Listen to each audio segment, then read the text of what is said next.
qui était Moïse pour que Satan revendique son corps? Quel genre de prophète était Moïse pour que Satan revendique son corps? D'ailleurs, même pourquoi Satan à côté de son corps? Pendant que le pauvre Lazare, quand il est mort, les anges sont venus le prendre. Mais le grand Moïse, quand il meurt, c'est Satan qui bloque son corps. Et quand un ange vient pour le prendre, il croise Satan. Satan dit, je ne te donne pas.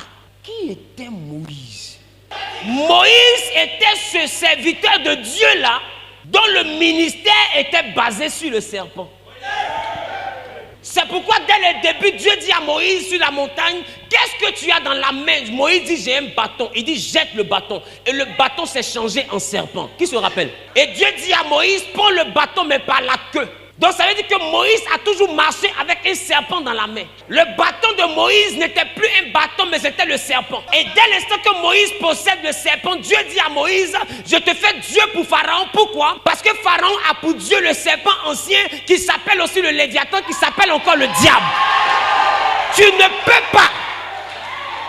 ne peux pas rentrer dans la maison d'un homme fort, prendre ce qui est à lui sans avoir lié d'avance. Alors avant d'envoyer Moïse en Égypte, Dieu prend le soin de donner le Dieu des Égyptiens à Moïse dans la main. Afin que quand Pharaon se met à prier le serpent, puisque le serpent est prisonnier de Moïse dans la main de Moïse, que Moïse devienne celui qui exauce. Parce que quand quelqu'un est en otage, sa volonté dépend de ta volonté. Donc du coup, par procuration, Moïse devient le Dieu de Pharaon parce que Moïse a le Dieu de Pharaon en otage.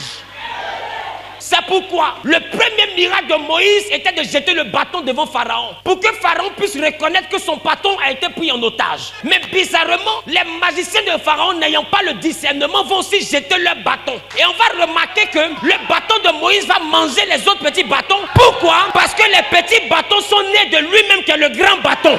Tu ne peux pas aller à un certain niveau si tu ne comprends pas le spirituel. C'est la raison pour laquelle vous allez comprendre avec moi que Moïse ne pouvait pas rentrer à Canaan, mais bien avant cela, vous allez comprendre que Moïse jette le bâton, les magiciens aussi jettent le bâton, et le bâton de Moïse avale, qui était là ce jour-là. Deuxième chose, Dieu dit à Moïse, prends ton bâton et prends la tête du bâton pour toucher l'eau. Et quand Moïse a fait ça, l'eau s'est changée en sang. Qui se rappelle de ça? Mais bizarrement, je vous dis, l'eau ne s'est pas changée en sang par tour de magie. L'eau s'est changée en sang parce que la queue du serpent est dans la main de Moïse. Donc c'est la tête du serpent qui est à terre. Donc ça veut dire que Moïse a pris la tête du serpent pour toucher le Nil. Or bizarrement, ce serpent ne mangeait pas n'importe quoi. Ce serpent mangeait les hommes poussières. Parce qu'en Genèse, Dieu a dit au serpent, tu mangeras la poussière de la terre tous les jours de ta vie. Or l'homme n'est pas la terre. L'homme est la poussière de la terre. Donc ça veut dire que Dieu venait de dire au diable, à partir d'aujourd'hui, les hommes charnels seront ta nourriture. Ça veut